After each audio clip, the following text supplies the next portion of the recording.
Good afternoon, everyone. Welcome to previous year's question papers on CAT 20 for CAT 2025 preparation.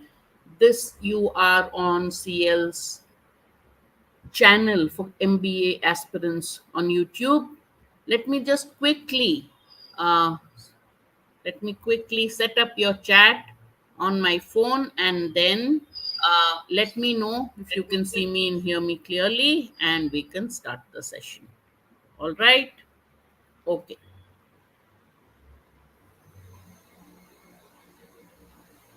Okay. So, what we are planning to do is we do a series of previous year questions so that you are familiar with what exactly you will face in the exam. Many times, students don't know. I'm taking CAT because somebody else is taking CAT, but you need to know exactly what you are up against. Good afternoon, Venkat. All right, so we will do a series of previous year passages. Nobody can do it as well as the CAT question setters. We try, but we can never really make passages the same kind as them. So the best way to kickstart your preparations is to look at previous year's papers. I have chosen a reading comprehension passage from CAT 2019 slot 2. All right. First, as you know, in CAT, you have four passages, and that is 16 questions, and the rest of the questions are verbal ability and verbal logic, that is para summary, para jumbles, odd one out para jumbles, sentence placements, right? So we will first look at RCs. What should your approach to reading comprehension be? It varies, but by and large, we tell you to read the passage once quickly and thoroughly.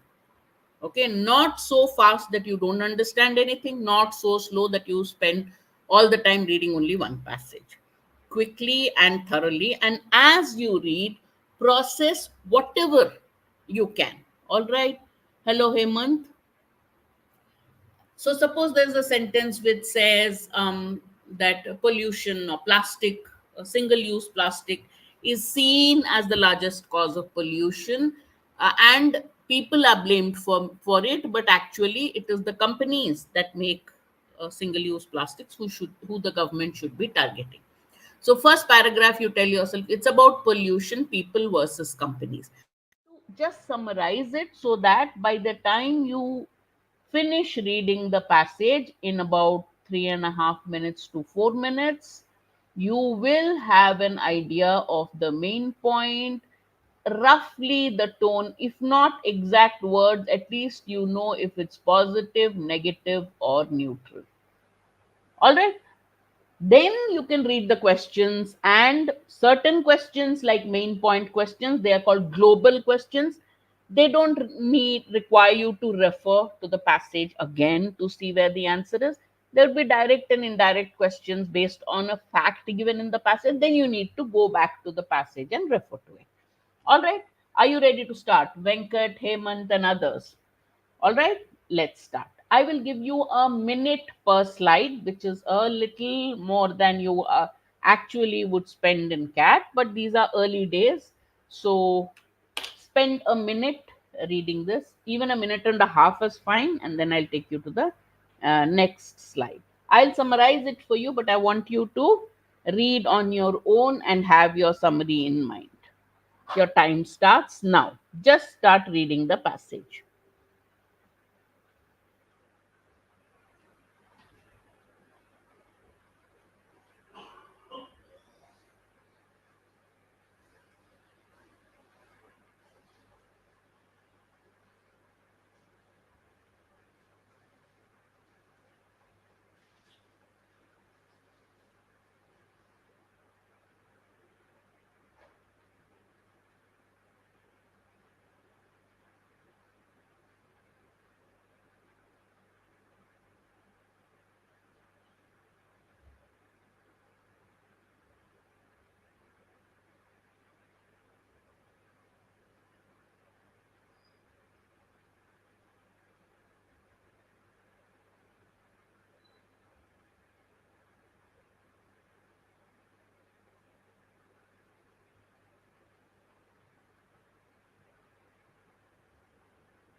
1 minute up. I'll give you one more minute.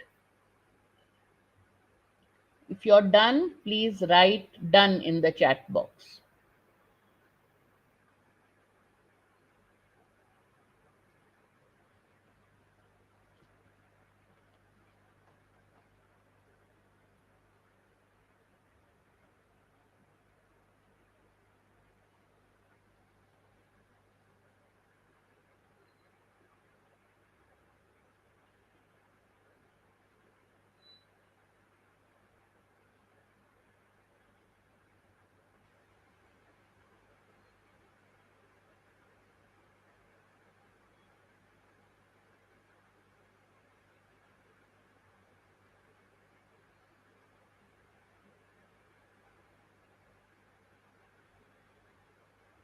All right, 2 minutes up. Let's go to the next slide. I will summarize the passage for you. Don't worry. Let's read the next slide.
One minute up.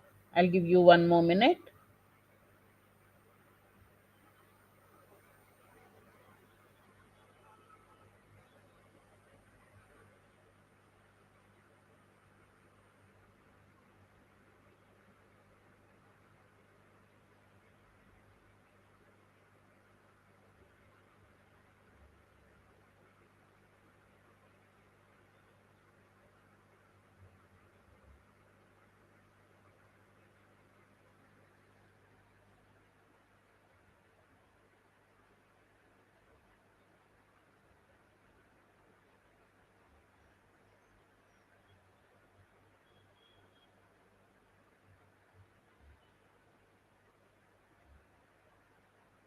All right, done reading.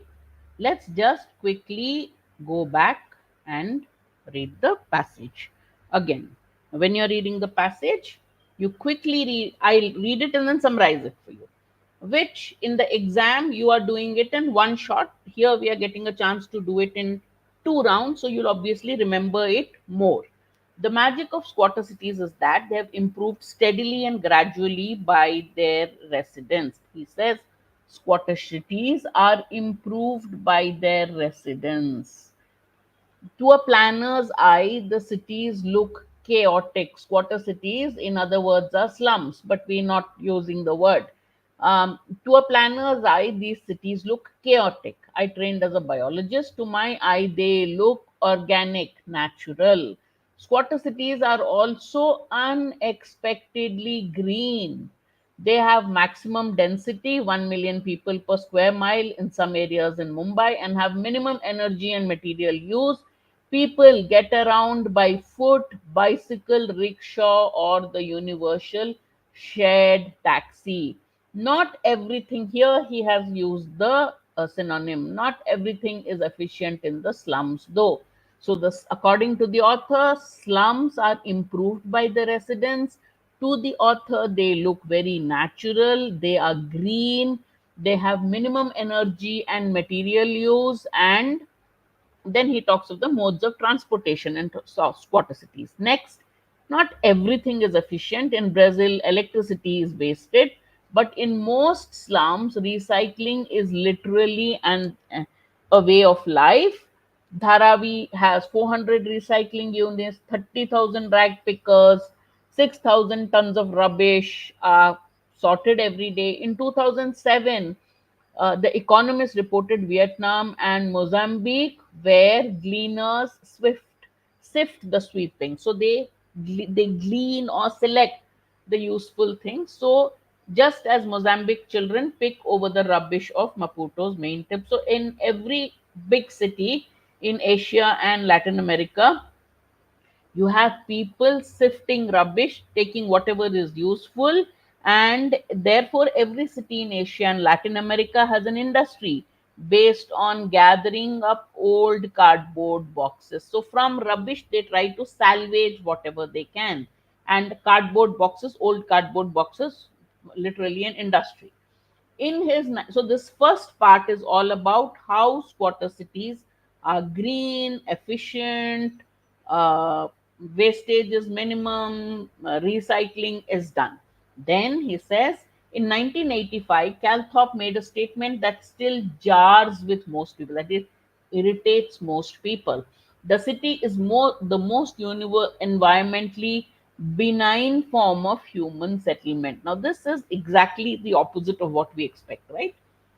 He is saying it is environmentally the friendliest form of human settlement.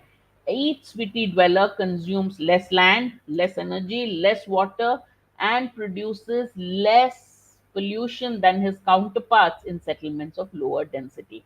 Cities have higher density, so the individual dwellers of cities consume less land, energy, water, and therefore produce less pollution than their counterparts in areas of lower density.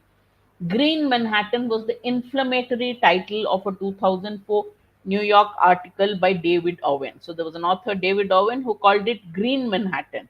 By the most significant measures, he wrote, New York is the greenest community in the United States and one of the greenest cities in the world. You tend to think of urban areas as polluting, and here you have the reverse of that being stated. The key to New York's relative environmental benignity is its extreme compactness. So, why is New York so environmentally friendly, kind? Because of its compactness.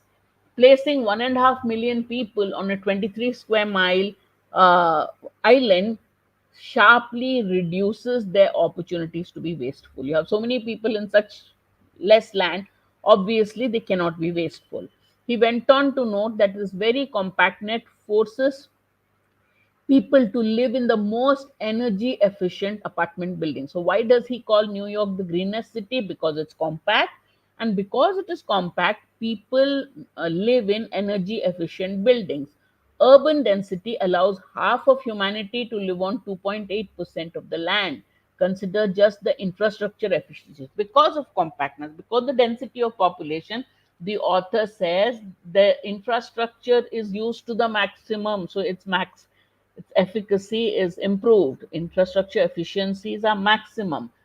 The concentration of population and enterprise in urban areas greatly reduces the unit cost of piped water, sewers, drains, roads, electricity, garbage, everything.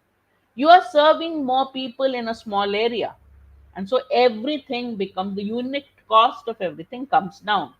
Next, so this is as far as New York is concerned. This is as far as urban density is concerned. Next, the author shifts to Brazil. The nationally subsidized city of Manaus in northern Brazil answers the question of how to stop deforestation. So, here is a case of a city which is helping by averting deforestation. How? By giving people decent jobs. Then they can afford houses and gain security. 100,000 people who would otherwise be deforesting the jungle around Manaus are now prospering in town, making such things as mobile phones and televisions. Fast growing cities are far from an unmitigated good. Unmitigated means no decrease, pure. So he says it's not, we are not saying it's 100% good. There are problems. What are the problems? They concentrate crime, pollution, disease, and injustice as much as business, innovation, education, and it. On the flip side, on the negative side, you have dense cities, fast growing cities being the centers of crime, pollution, disease, and injustice. On the positive side, they are the centers of business, innovation, education, and entertainment. If they are overall a net good for those who move there, overall, when you do the cost benefit analysis, the net is good because cities offer more than just jobs. It's not just jobs. What are they offering? They transform you, they are transformative, they change in slums as well as offices, towers, and leafy suburbs. The progress is from hick to metropolitan to cosmopolitan. Hick means rural villager, metropolitan urban, urbane city dweller, cosmopolitan national and international. So you see the transformation from the village to the city to national and international levels. All right, let's now quickly look at the questions. All right, now I'll read the question and the options. You mark the options when you see whichever you think is the correct option. Which of the following statements would undermine or weaken the author's stand regarding the greenness of cities? So, author says cities are the greenest places in the world. Which one would weaken this part? So when you're doing that, what are you looking at? You're looking at an option which shows how cities are not green and how they are actually polluting, correct? Which option does that? I've lost your chat. Let me just see. Yeah. Which option does that? Sorry, Sorish has given an answer. What about the others? Sorish thinks it's C. The compactness of big cities in the West increases the incidence of violent crime. Sorting through rubbish contributes to the rapid spread of diseases in the slums. The high density of cities leads to an increase in carbon dioxide and global warming. And over the last decade, the cost of utilities has been increasing for city dwellers. Is it by talking about the crime in cities, would you weaken the author's argument? By talking of the spread of disease, would you weaken the author's argument? By talking about carbon dioxide and global warming, would you? Because the argument is about greenness or environmental friendliness. What would weaken the author's argument is one says that no, yes, high density of cities. Author has acknowledged crime, disease, and cost of utilities mentioned that everything is costly. Author hasn't mentioned, but if this is true, it would not weaken. Author has said cities are the environmentally friendly places. This would show how cities harm the environment. So C is the correct answer. Excellent. Question 2. According to the passage, squatter cities are environmentally friendly for all of the following reasons except. Remember, CAT is famous for its except questions. Three reasons why they are environmentally friendly, you eliminate them. One reason which is not indicate its environmental friendliness, that's your correct answer. Their transportation is energy efficient, they recycle material, they sort out garbage, or their streets are kept clean. Which one does not,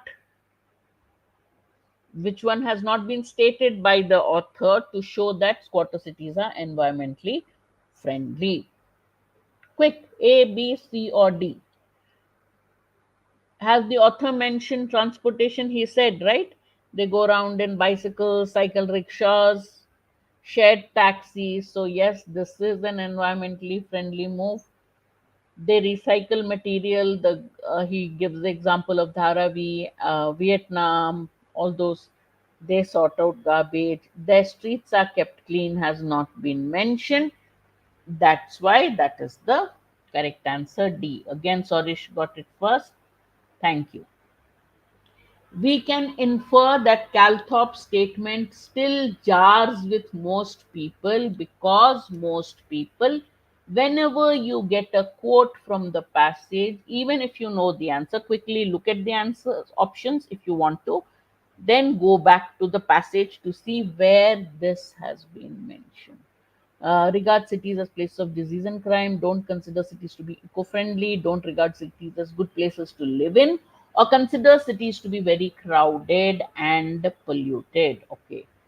Calthorpe, what was the statement Calthorpe made, and why does it jar with most people? Because people's expectations are the opposite of Calthorpe's statement. So, Calthorpe here,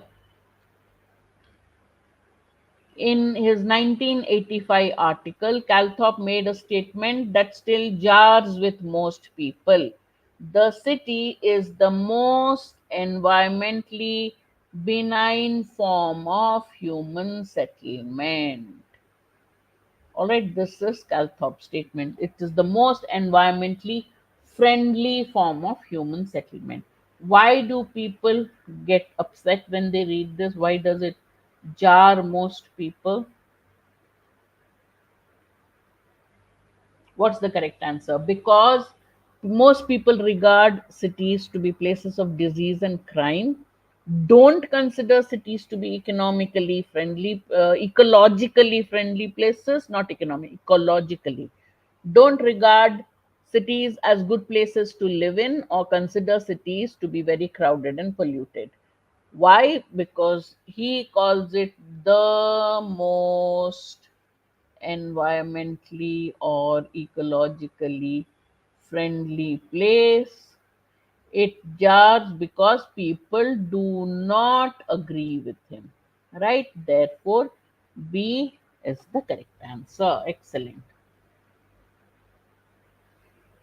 All right, next question. In the context of the passage, the author refers to Manos in order to do what? Again, he is not asking the meaning of the example, but he is asking the purpose, the function of the example.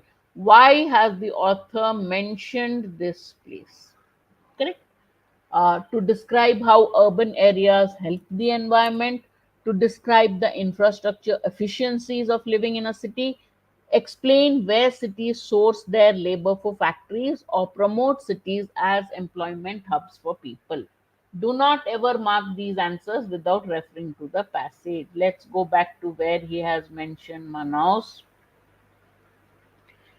here.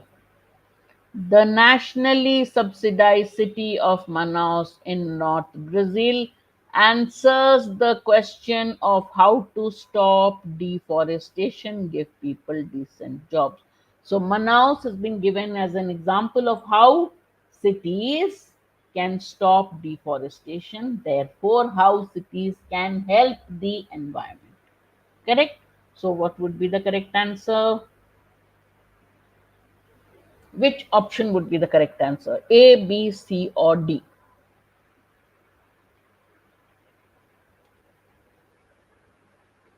Explain how urban areas help the environment.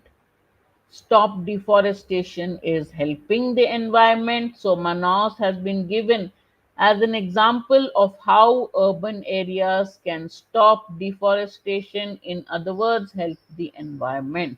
Describe the infrastructure efficiency. Manaus doesn't source their labor for factories, though these people have been working in the factories to make phones and something, he said, but that is not the reason. He just said if you want the answer to how cities can help, look at Manaus. It tells you how Manaus helps with deforestation. Therefore, the correct answer is option A. Clear, all of you? Okay. Let's look at the last question of the set. From the passage, it can be inferred that cities are good places to live in for all of the following reasons except. So, which is one reason not given by which is one reason not given by the author about why cities are good places to live in. He has given a lot of reasons, he has praised cities a lot. Which is one option he has not mentioned? That's the answer. Offer employment opportunities, help prevent destruction of the environment, contribute to the cultural transformation of residents, or have suburban areas as well as office areas.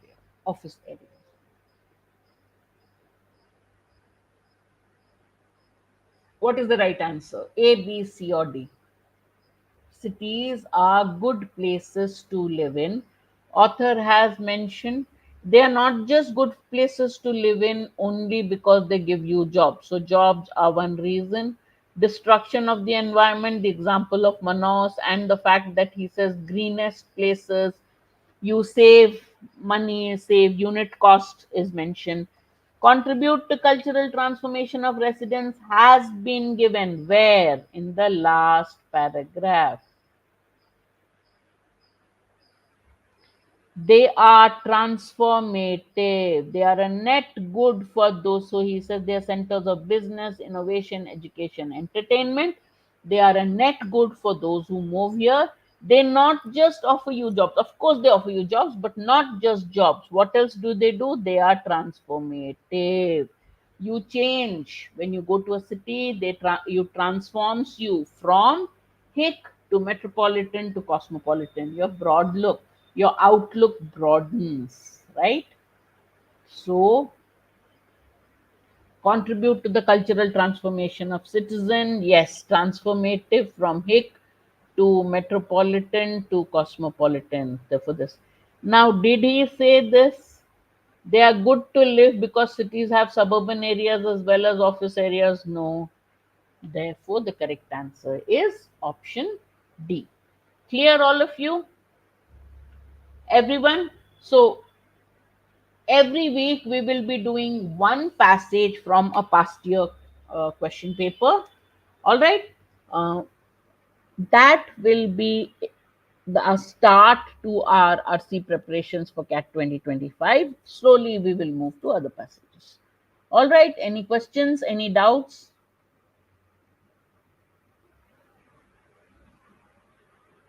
None? Okay. Then I will see you again next week at 1 p.m. with a new RC passage. All right. Bye bye.